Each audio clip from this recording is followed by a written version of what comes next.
untuk mereview kemarin mengenai sifat koligatif larutan elektrolit, sekarang coba dulu Bapak ajarkan. Mudah-mudahan kalian bisa memahaminya, ya nak ya. Jadi nanti tolong diingat, di dalam menentukan sifat koligatif larutan elektrolit itu nanti ada I, ya. I ini nak singkatan atau simbol dari yang namanya faktor Van Hoff, ya nak ya. Faktor Van Hoff dengan nilai 1 ditambah N kurang 1 kali alfa. Jadi nanti tolong diingat ya nak ya, keterangannya yang pertama di situ ada simbol alfa, ya. Alfa ini nak menyatakan besarnya derajat ionisasi. Lalu nanti nak di situ ada N, ya. N di sini nak menyatakan koefisien, ya. Koefisien dari suatu ion, lebih tepatnya koefisien dari kation dan anion. Sebagai contoh nak, misalkan ada dia nanti ya NaCl, ya. NaCl ini di dalam air, maka dia akan terionisasi menjadi Na positif ditambah Cl negatif. Maka nanti kalau kita hitung nah, ini Na kan koefisiennya 1. Cl min juga koefisiennya 1. Maka nanti nak kita peroleh N-nya sama dengan 2. Atau nanti nak misalkan Bapak buatkan ada dia HCl di dalam air, maka terionisasi dia jadi ion H positif ditambah ion Cl negatif. Maka nanti kalau kita lihat nah ini koefisiennya 1, ini juga koefisiennya 1, maka kita peroleh N-nya sama dengan 2. Atau misalkan satu lagi, misalkan ada dia larutan dengan rumus kimia Na2SO4, ya. Na2SO4 ini kalau kita ionisasikan, maka akan menghasilkan 2 Na positif aqueous ditambahkan diana dengan SO4 2 negatif aqueous. Maka kita peroleh N-nya berapa? Ini 2 tambah 1, berarti N-nya sama dengan 3. Jadi kurang lebih seperti itulah nak cara mencari nilai N-nya. Jadi ingat ya nak ya, nilai I ini dia hanya berlaku untuk larutan elektrolit. Artinya kalau yang non elektrolit dia tidak perlu menggunakan nilai I. Itu tolong diingat ya. Jadi nanti ingat ya nak ya, elektrolit itu dibagi 3, yaitu asam, basa, garam, ya. Asam, basa, garam atau kita singkat dia nak ABG. Artinya kalau nanti dalam soal ada asam, ciri-cirinya mengandung ion H positif, ada basa, ciri-cirinya mengandung ion OH negatif, lalu ada garam, campuran antara asam sama basa, itulah yang disebut dengan elektrolit. Berarti kalau dia elektrolit, masukkan nanti nak faktor pengalinya yaitu I. Paham ya nak ya? Tonton terus nanti videonya ya biar paham ya. Jadi nanti tolong diingat nak, elektrolit dibagi 2. Yang pertama ada diana elektrolit kuat, ya. Ada diana elektrolit kuat. Siapa-siapa saja Pak elektrolit kuat? Ada dia nanti nak asam kuat, ya. Ada dia nanti nak basa kuat. Ada dia nanti nak garam kuat, ya. Yang mana-mana saja Pak yang basa yang asam kuat? Ini kan sudah kita bahas waktu belajar larutan asam basa. Tapi nggak apa-apa Bapak ulangi lagi ya. Ada dia H2SO4, ya. Ada dia HNO3, ada HI, ada HBr, ada HCl, ada HClO4, ya nak ya. Kalau yang basa kuat yang mana Pak? Berarti dia logam yang berasal dari golongan 1A dan juga dia logam yang berasal dari golongan 2A, alkali dan alkali tanah. Lalu kalau misalkan yang garam kuat yang mana Pak? Berarti salah satunya, ya. Salah satu komponennya, ya nak ya. Salah satu komponennya itu nanti bisa asam kuat, ya nak ya, atau salah satu komponennya itu dia nanti basa kuat. Gitulah kurang lebih. Jadi nanti tolong diingat ya. Kalau dia yang elektrolit kuat, maka langsung saja I sama dengan N. Ya, I sama dengan N.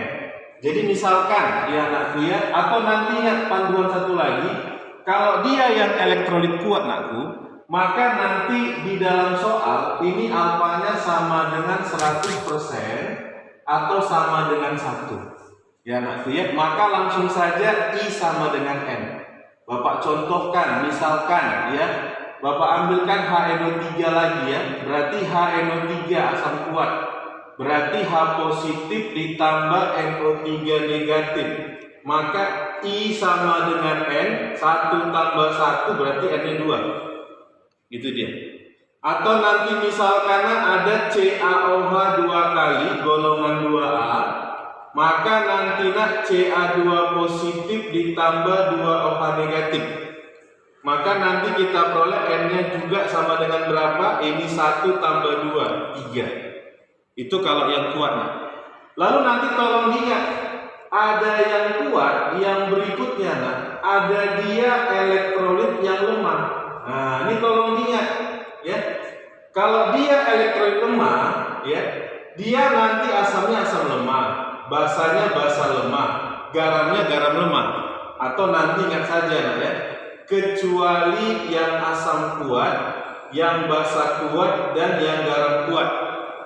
Dan biasanya kalau elektrolit lemah ini di soal nilai alfanya dikasih tahu antara 0 sampai dengan 1. Jadi nanti tolong diingat ya, kalau dia yang elektrolit lemah, maka I-nya itu sama dengan 1 ditambah N kurang 1 kali alfa. Jadi nanti tidak usah dibuat seperti ini. Ini hanya berlaku kalau yang kuat, kalau yang lemah berlaku seperti ini. Ya nak ya, kurang lebih seperti itulah dia maksud daripada nilai I. Jadi nanti tolong diingat anakku ya. Jadi kalau kita masukkan nanti delta P ya, maka kan kalau kemarin apa delta P? Hanya XT kali P0. Ini kalau non elektrolit. Tambahkanlah I-nya nah itu dia. Ya. Jadi inilah dia anak sifat koligatif larutan yang bersifat elektrolit. Jadi nanti ada I-nya. Lalu nanti yang berikutnya delta TF ya. Kalau kemarin karena KF kali M, ini tambahkan I-nya. Lalu kemarin delta TB ya kan? Kemarin kan hanya KB kali M, tambahkan I-nya. Lalu kemarin ada tekanan osmosis M kali R kali T. Jangan lupa tambahkan I-nya. Itu. Ya. Jadi sebenarnya nilai I ini adalah faktor pengali ya dari jumlah zat terlarut. Kenapa? Karena elektrolit di dalam air dia terionisasi, dia terpecah semakin banyak jumlahnya. Ya, sekarang perhatikan satu contoh untuk mengakhiri video ini ya nak. Ya, misalkanlah ya. Contohnya seperti ini nak. Ada katanya NaOH. Langsung aja Bapak buat jumlahnya nak ya. NaOH 2 molar ya. Pertanyaannya nak adalah coba dulu tentukan yang A titik beku ya, titik beku larutannya ya, titik beku larutan NaOH. Lalu nanti yang B tentukanlah titik didih ya, titik didih larutan NaOH. Apabila diberitahukan KF air sama dengan 1,86 derajat Celcius per molaritas dan KB air itu sama dengan 0,52 derajat Celcius per molaritas. Nah, ini kan gampang aja.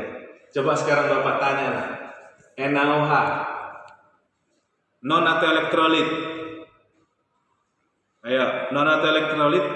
Ya, benar ya, elektrolit ya. Itu termasuk ke dalam basa. Sifatnya kuat atau lemah? Nah, kalau seperti ini nakku, ya, ini basa. Pak, tidak ada derajat ionisasinya. Ingat tipsnya nak ya. Kalau sudah dia elektrolit, tidak ada dikasih tahu derajat ionisasinya, dianggap itu 100%.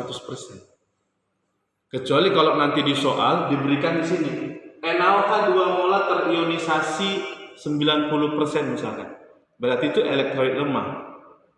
Ya nak ya, elektrolit lemah. Tetapi kalau tidak ada diberikan nak berapa dia terionisasi, dianggaplah dia elektrolitnya nak terionisasi 100% atau sama dengan elektrolit kuat.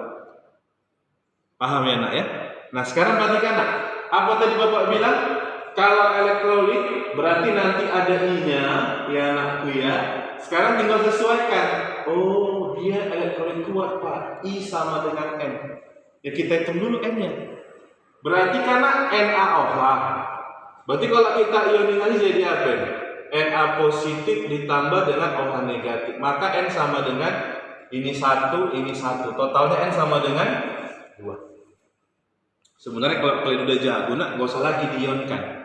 Ya, tinggal kita hitung aja nah. Ini kan 1. Ya kan, indeksnya kan OH indeksnya 1. 1 tambah 1 2. Nah, coba kita lihat di sini nah. Indeks H kan 1. NO3 kan dia indeksnya juga 1, tidak diberikan kurung. 1 tambah 1 2. Indeks Ca 1. OH diberikan kurung. Tengok berapa nak indeks si OH-nya 2. 1 tambah 2 3. Ya, jadi kalau misalkan kita sudah bisa mengionisasi dan kita mau cepat, langsung aja nak totalkan indeksnya, ya. Jadi boleh kita buat nak I sama dengan N. Ini boleh Bapak tambahkan nak sama dengan jumlah indeks. Jadi kalau ada larutan dengan nama AXBY, inilah indeksnya. Berarti X tambah Y. Tapi kalau kalian rasa aduh Pak, agak bingung aku Pak cari indeks, ionisasikanlah. Nah sekarang kita lanjut ya anakku ya. Berarti yang A diminta apa? Titik beku larutannya. Berarti kan TF aksen sama dengan TF0 kurangkan dia nak dengan delta TF-nya. Ini pakai air membeku suhu 0.